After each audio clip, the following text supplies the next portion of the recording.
अंधे राजा के कान बहुत तेज थे, लेकिन आंखें कमजोर थी। वो विरोधियों के बेडरूम की बातों को भी सुन सकता था, लेकिन आम जनता की परेशानियों को देखने की क्षमता उसमें नहीं थी। कपड़ों से इंसान को पहचान लेता था, लेकिन दंगों में जलते हुए घरों को देखने की क्षमता उसमें नहीं थी।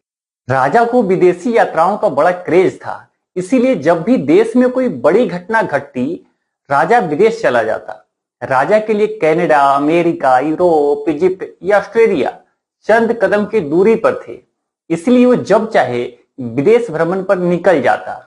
विदेश भ्रमण ही क्यों, वो तो 3 लाख किलोमीटर दूर चांद पर भी कूद जाने की बात करता था, लेकिन उसके लिए मणिपुर नाम का एक जलता हुआ प्लेनेट कई प्रकाश वर्ष दूर था।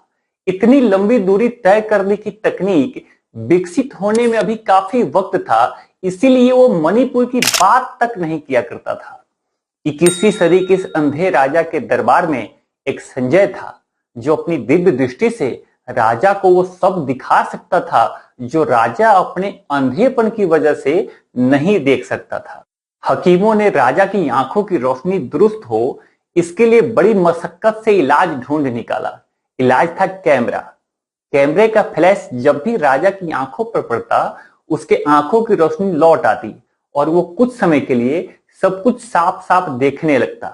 राजा की यह कमजोरी प्रजा तक नहीं पहुंचे, इसके लिए इंतजाम यह किया गया कि राजा के अंगरक्षकों की तरह राजा के साथ हमेशा 8-10 कैमरामैन तैनात कर दिए गए, जो हर कदम पर राजा के सामने कैमरे का फ्लैश चमका देते, जिससे राजा के आंखों की रोशनी बनी रहती।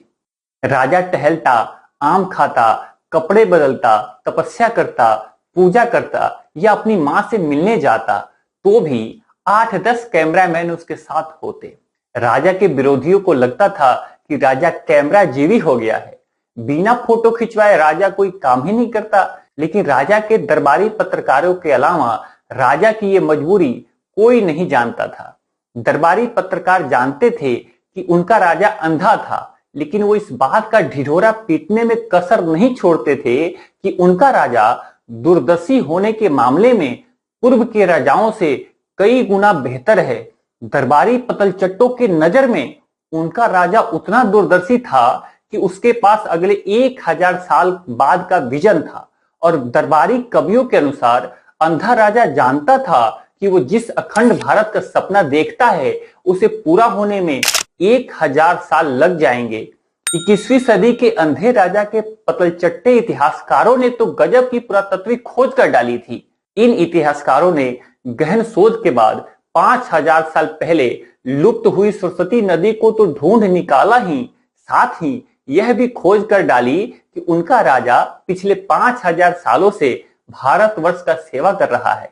उनका यह महान राजा महाभारत के समय भी भारत का राजा था, और उस वक्त भी राजा को आंखों की प्रॉब्लम थी। उस समय भी कुछ विरोधी लोग उन्हें अंधा राजा कह के चिढ़ाते थे, लेकिन विरोधी यह बात नहीं जानते थे कि समय के उस कालखंड में भी राजा के पास एक संजय था, जो अपनी दिव्य दृष्टि से राजा को वो सब कुछ दिखा सकता था जो राजा अपने अंधेपन की वजह से नहीं देख सकता था। महाभारत के बीत जाने के बाद राजा ने सिंधु घाटी सभ्यता में जन्म लिया।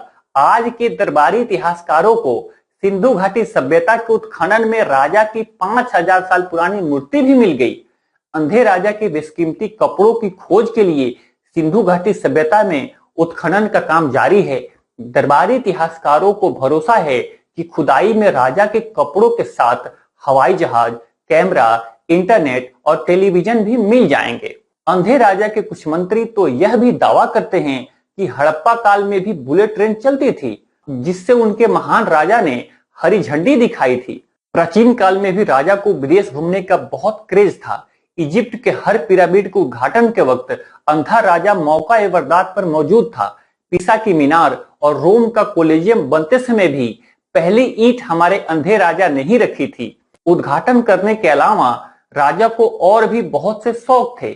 दुनिया भर की प्राचीन गुफाओं में की गई चित्रकारी इस बात का प्रमाण है कि राजा पूरा पाषाण काल से ही चित्रकारी का भी शौक रखता था। इतिहास में अंधे राजा के नाम कई और आविष्कार भी दर्ज हैं।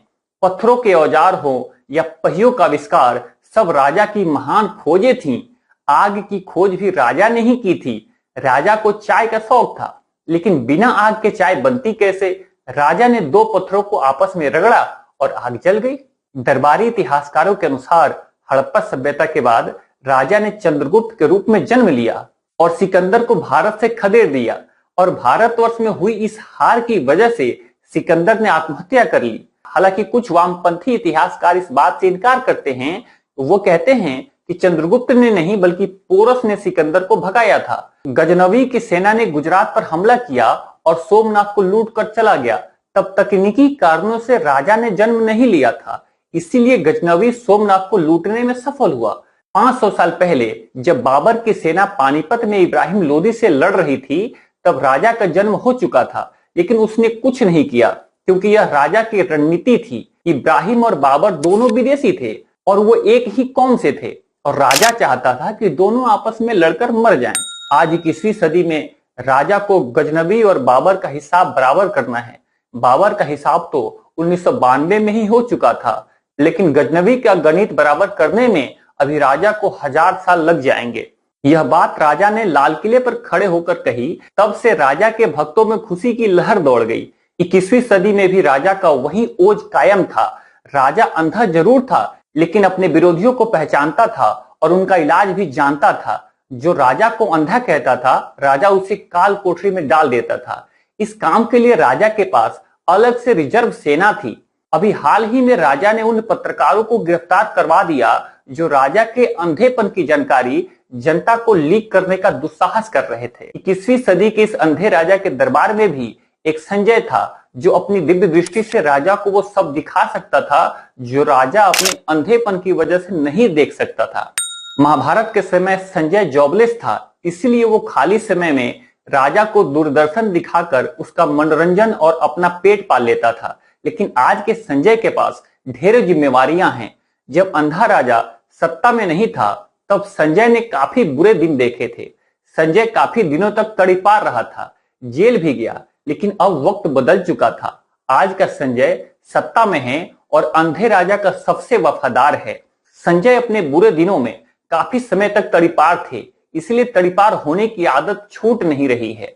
सत्ता में होने के बाद भी संजय अक्सर अज्ञातवास में चले जाते हैं। संजय पेशे से बनिया हैं, इसलिए खरीद फरोख्त में माहिर हैं।